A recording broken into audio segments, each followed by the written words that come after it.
Assalamualaikum warahmatullahi wabarakatuh. Apa kabar semuanya? Alhamdulillahirabbil alamin. Allahumma shalli ala sayyidina Muhammad. Pada video kali ini kita bertemu kembali dengan mata kuliah metodologi penelitian pendidikan, di mana pada video kali ini akan membahas tentang metode penelitian kualitatif. Sebelum masuk lebih jauh, saya akan memperkenalkan kelompok 2, yaitu yang beranggotakan 1. Aini Nur Tazkiyah NIM 09, 2. Guntur Cahya Saputra NIM 16, yang ketiga saya sendiri Ahmad Humaydi NIM 25, yang keempat Najib Ikom El Hikam NIM 33, selanjutnya Nur Afifatur Rohmaniyah NIM 34. Nah, itulah nama-nama kelompok kami. Selanjutnya mengenai metode penelitian kualitatif. Sebelum kita lebih jauh menelisik tentang metode penelitian kualitatif. Nah, dalam kehidupan sehari-hari semua pasti mengetahui apa sih itu masalah, mengenai masalah itu sendiri. Pastinya kita ingin mencari pemecahannya. Pemecahan itu sendiri bisa kita cari dengan menggunakan apa yang namanya penelitian. Penelitian sendiri itu ada 2 ya, penelitian dengan metode pendekatan dengan metode kuantitatif dan metode kualitatif. Dari sebuah kegiatan penelitian dapat memilih metode, namun sebagai peneliti memerlukan metode yang jelas. Dalam hal ini sudah disebutkan sebelumnya, untuk sebuah penelitian ada metode kuantitatif dan kualitatif. Untuk itu, pada mulanya metode kuantitatif ini dianggap dapat memenuhi syarat dengan penelitian yang baik, terbukti sudah baik ya, dengan alasan terdukung oleh alat-alat atau instrumen mengukur gejala tertentu dengan pengolahan secara statistik. Namun dalam perkembangannya, sebuah data yang berupa angka tersebut dan pengolahan matematis tidak dapat menerangkan sebuah kebenaran secara meyakinkan. Kenapa kok kita menggunakan metode kualitatif? Di sini akan terjawab. Untuk itu diperlukan metode kualitatif yang dalam perkembangan dianggap mampu menerangkan gejala atau fenomena secara lengkap dan menyeluruh. Kenapa kita gunakan metode kualitatif? Karena nantinya kita akan mengetahui tentang gejala atau fenomena secara lengkap dan menyeluruh. Sebelum masuk lebih jauh, kita membahas tentang metode penelitian kualitatif. Terlebih dahulu kita mengetahui ini, bagaimana pengertian pendekatan penelitian kualitatif. Pendekatan kualitatif sendiri merupakan sebuah proses penelitian dan pemahaman yang beracuan pada metodologi yang menyelidiki suatu fenomena sosial dan masalah manusia. Pada pendekatan ini, prosedur penelitian dapat menghasilkan dan data deskriptif seperti kata-kata yang tertulis atau lisan dari orang-orang yang diteliti atau perilaku yang diamati. Penelitian kualitatif umumnya dilakukan pada kondisi alamiah bersifat penemuan atau lebih menekankan pada makna dan terkait dengan nilai. Ada juga seorang tokoh yang mendefinisikan apa sih metode kualitatif. Di sini ada menurut Bogdan dan Taylor. Beliau mendefinisikan metode penelitian adalah prosedur penelitian yang menghasilkan data deskriptif tentang orang melalui tulisan atau kata-kata yang diucapkan dan perilaku yang dapat diamati. Itulah pengertian pendekatan penelitian kualitatif. Nah, selanjutnya mengenai karakteristik metode kualitatif yang akan dibahas oleh teman saya. Assalamualaikum warahmatullahi wabarakatuh. Terima kasih kepada Mas Moderator, Mas Humaydi yang telah memberikan waktunya kepada saya untuk menjelaskan karakteristik metode penelitian kualitatif. Baik, kita tahu bahwasanya penelitian kualitatif itu sendiri merupakan penelitian yang ditujukan untuk mendeskripsikan dan juga menganalisis tentang kehidupan seseorang, cerita, perilaku, dan juga fungsi organisasi, gerakan sosial, ataupun hubungan timbal balik. Lalu, apa saja sih karakteristiknya? Ada alamiah, lalu induktif, kemudian deskriptif, fleksibilitas, lalu penekanan pada proses, dan juga mencari pengertian yang mendalam atau bisa kita katakan itu Verstehen. Pertama, alamiah. Maksudnya adalah data yang diperoleh dengan cara berada di tempat di mana penelitian itu akan dibuat. Dan juga bisa dikatakan juga data tersebut ditemukan secara langsung dari tangan pertama dan mengandung arti juga bahwasanya konteks dan situasi subjek penelitian dipahami dan diuraikan secara luas dan jelas sehingga pembaca merasa benar-benar berada dan terlibat di dalamnya. Dan untuk yang kedua, yakni induktif. Maksudnya adalah penelitian kualitatif dengan karakteristik induktif itu merupakan cara ini biasanya dimulai dengan cara mengobservasi sasaran penelitian secara rinci menuju generalisasi dan juga ide-ide yang abstrak. Dapat dikatakan juga bahwasanya cara induktif ini sendiri berawal dari suatu fakta, realita, dan bukan suatu hipotesis ataupun asumsi belaka. Dan tujuan dari cara induktif itu sendiri itu untuk menemukan pola-pola atau tempat atau tema-tema hasil analisa data yang diperoleh lewat metode penelitian, yakni salah satunya wawancara. Kemudian ada fleksibilitas, ya. Maksudnya adalah terbuka terhadap kemungkinan penyesuaian keadaan yang selalu berubah dan memungkinkan perolehan pengertian yang mendalam. Ya, maksudnya di sini peneliti harus terhindar dari formalitas yang kaku yang menutup kemungkinan munculnya penelitian atau penemuan baru. Dan yang ketiga, yakni ada deskriptif. Maksudnya adalah mengandaikan bahwasanya data tersebut itu berupa teks. Jadi bedanya dengan penelitian kuantitatif itu datanya berupa statistik, ya. Biasanya perhitungan berupa simbol-simbol, bukan bersifat deskriptif maupun eksploratif. Itu bedanya.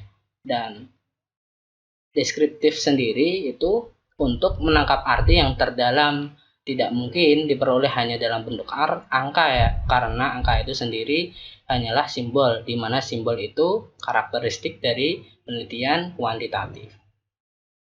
Dan yang keempat ada penekanannya pada proses. Ya, proses di sini itu berarti melihat bagaimana fakta, kemudian realita, gejala, dan peristiwa yang terjadi yang dialami. Dan penekanan pada proses itu sendiri itu mengandaikan adanya tahapan yang perlu dilalui dan juga tidak langsung jadi. Dan yang terakhir itu mencari pengertian yang mendalam atau bisa kita sebut dengan Verstehen.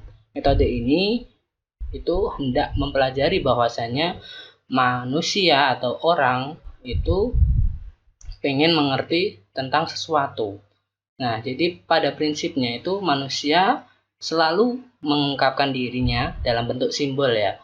Dan simbol-simbol ini pastinya mempunyai arti, dan oleh karena itu wawancara merupakan salah satu media yang paling penting untuk menangkap pemahaman dan pengertian orang atas simbol-simbol yang digunakan. Dan mungkin itu dari karakteristik penelitian kualitatif. Dan selanjutnya untuk presentasi selanjutnya saya serahkan kepada Mas Guntur untuk menjelaskan tentang jenis-jenis penelitian kualitatif. Monggo, terima kasih. Assalamualaikum warahmatullahi wabarakatuh. Di sini saya akan melanjutkan materi yang telah disampaikan oleh Mas Ikom, yaitu tentang jenis-jenis pendekatan penelitian kualitatif. Nah, di sini saya mengambil pendapat dari John Crosswell yang membagi jenis pendekatan penelitian kualitatif menjadi 5, yaitu pertama biografi, yang kedua fenomenologi, yang ketiga grounded theory, yang keempat etnografi, dan yang terakhir adalah studi kasus. Nah, yang pertama biografi. Nah, penelitian biografi sendiri adalah studi tentang individu dan pengalamannya yang dituliskan kembali dengan mengumpulkan dokumen dan arsip-arsip. Nah, tujuan dari penelitian ini adalah mengungkapkan turning point, momen, atau epipani, yaitu pengalaman menarik yang sangat mempengaruhi atau mengubah hidup seseorang. Nah, yang kedua ada fenomenologi. Penelitian ini mencoba menjelaskan, mengungkap makna konsep atau fenomena pengalaman yang didasari oleh kesadaran yang terjadi pada beberapa individu. Penelitian ini dilakukan dalam situasi yang alami, tidak ada batasan dalam memaknai atau memahami fenomena yang dikaji. Nah, yang ketiga ada grounded theory. Grounded theory sendiri bertujuan untuk menghasilkan atau menemukan suatu teori yang berhubungan dengan situasi tertentu. Situasi di mana individu saling berhubungan, bertindak, atau terlibat dalam proses sebagai respon terhadap suatu peristiwa. Nah, inti dari pendekatan grounded theory ini adalah pengembangan suatu teori yang berhubungan erat kepada konteks peristiwa yang dipelajari. Yang keempat ada etnografi. Pengertian etnografi sendiri adalah uraian dan penafsiran suatu budaya atau sistem kelompok sosial. Nah, kata kunci dari etnografi yaitu kelompok sosial, di mana dalam penelitian ini, peneliti mempelajari makna perilaku, bahasa, dan interaksi dalam kelompok. Nah, yang kelima yaitu studi kasus. Pengertian studi kasus adalah studi yang mengeksplorasi suatu masalah dengan batasan terperinci, pengambilan data yang mendalam, dan menyertakan berbagai sumber informasi. Nah, studi kasus ini dibatasi oleh waktu dan tempat, dan kasus yang dipelajari berupa program, peristiwa, aktivitas, atau individu. Nah, mungkin itu saja dari saya, bisa dilanjutkan oleh pemateri yang berikutnya. Terima kasih. Selanjutnya kita akan membahas tentang teori dalam penelitian kualitatif. Nah, kita akan membedakan teori dalam penelitian kuantitatif dengan teori dalam penelitian kualitatif. Dalam penelitian kuantitatif, teori yang digunakan harus sudah jelas, karena teori di sini akan berfungsi untuk memperjelas masalah yang diteliti, sebagai dasar untuk merumuskan hipotesis, dan sebagai referensi untuk menyusun instrumen penelitian. Oleh karena itu, landasan teori dalam proposal penelitian kuantitatif harus sudah jelas teori apa yang akan dipakai. Sedangkan dalam penelitian kualitatif, karena permasalahan yang dibawa peneliti itu masih bersifat sementara, maka teori yang digunakan dalam penyusunan proposal penelitian kualitatif juga masih bersifat sementara dan akan berkembang setelah peneliti memasuki lapangan atau konteks sosial. Nah, dalam kaitannya dengan teori, kalau penelitian kuantitatif itu bersifat menguji hipotesis atau teori, sedangkan dalam penelitian kualitatif itu bersifat menemukan teori. Nah, landasan teori yang dituliskan dalam proposal penelitian lebih berfungsi untuk menunjukkan seberapa jauh peneliti memiliki teori dan memahami permasalahan yang diteliti, walaupun permasalahan tersebut masih bersifat sementara. Nah, dalam penelitian kuantitatif, jumlah teori yang digunakan sesuai dengan jumlah variabel yang diteliti. Sedangkan dalam penelitian kualitatif itu bersifat holistik. Jumlah teori yang harus dimiliki oleh peneliti kualitatif jauh lebih banyak karena harus disesuaikan dengan fenomena yang berkembang di lapangan. Nah, peneliti kualitatif akan lebih profesional jika menguasai semua teori, sehingga wawasannya akan menjadi lebih luas dan dapat menjadi instrumen penelitian yang baik. Teori bagi peneliti kualitatif berfungsi sebagai bekal untuk bisa memahami konteks sosial secara lebih luas dan mendalam. Bila peneliti tidak memiliki wawasan yang luas, maka peneliti akan lebih sulit membuka pertanyaan kepada sumber data, sulit memahami apa yang terjadi, tidak akan dapat melakukan secara induktif terhadap data yang diperoleh.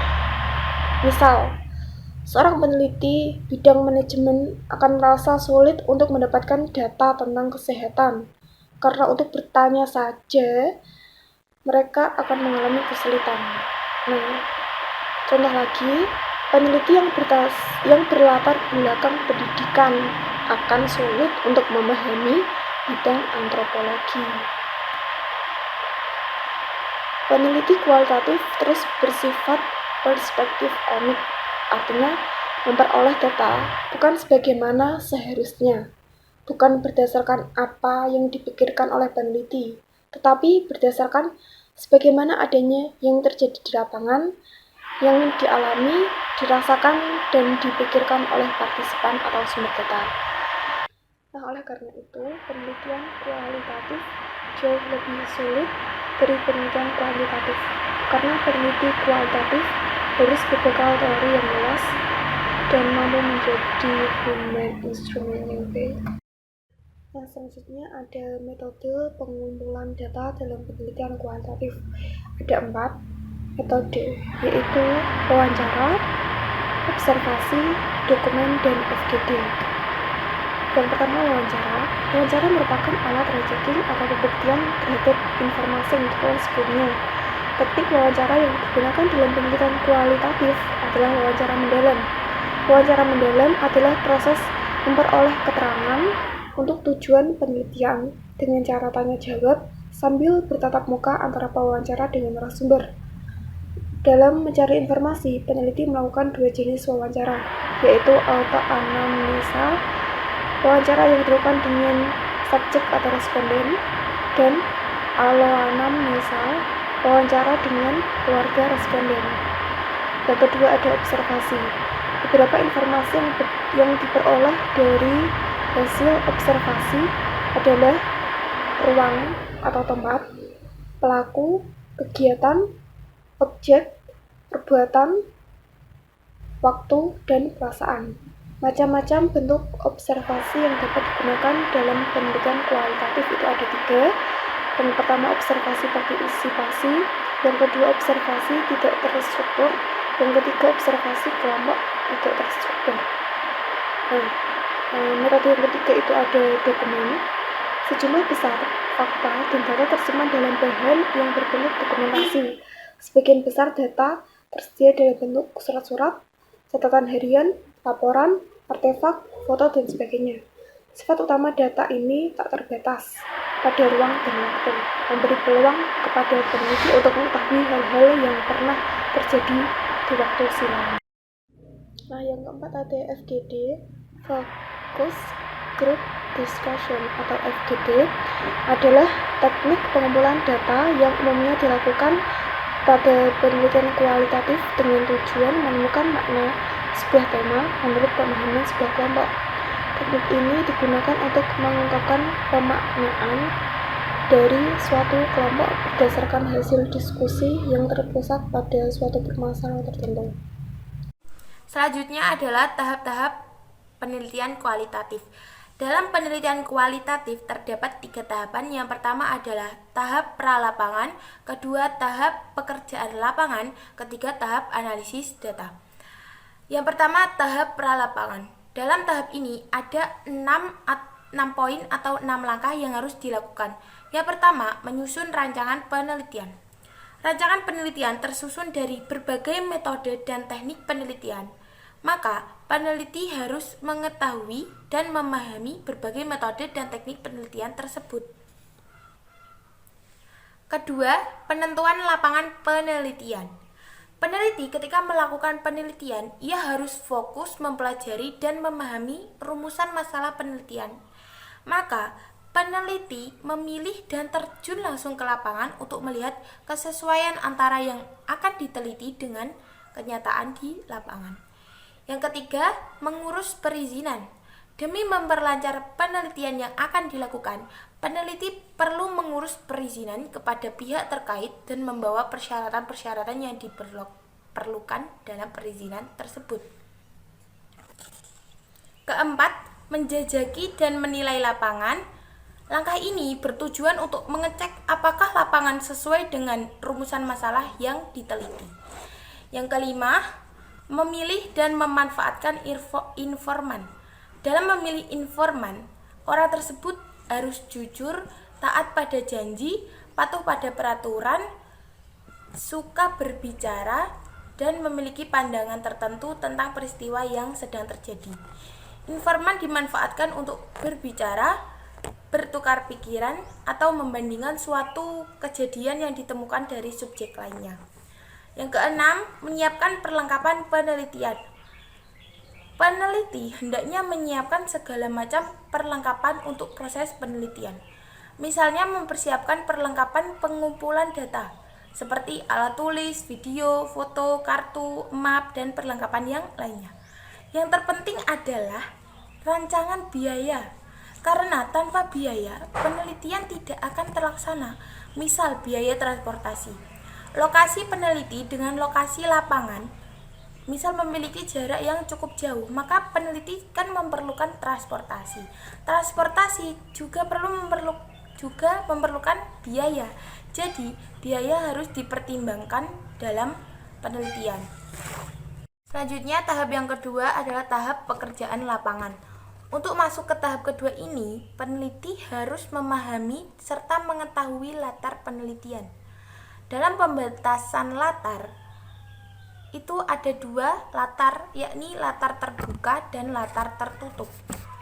Pada latar terbuka, penelitian hanya melakukan pengamatan dan bukan wawancara. Sedangkan latar tertutup, penelitian dilakukan dengan mengumpulkan data dengan teliti dan melakukan wawancara yang mendalam. Pada tahap ini, peneliti harus memperhatikan etika, tidak merasa paling pandai, tidak merasa paling bisa, serta bersungguh-sungguh aktif mengumpulkan informasi dan berpegang teguh pada tujuan, masalah, dan pembagian waktu yang telah ditentukan. Yang ketiga, tahap analisis data. Pada tahap ini, peneliti melakukan analisis data yang diperoleh baik dari informan maupun dokumen-dokumen pada tahap sebelumnya. Kegiatan dalam analisis data adalah reduksi data, display data, dan kesimpulan atau verifikasi. Reduksi data. Ketika peneliti melakukan penelitian yang berasal dari narasumber atau informan, baik berupa catatan, video, atau rekaman, tentu datanya kan masih berantakan dan tidak dapat dipahami. Dengan reduksi data, maka peneliti mengambil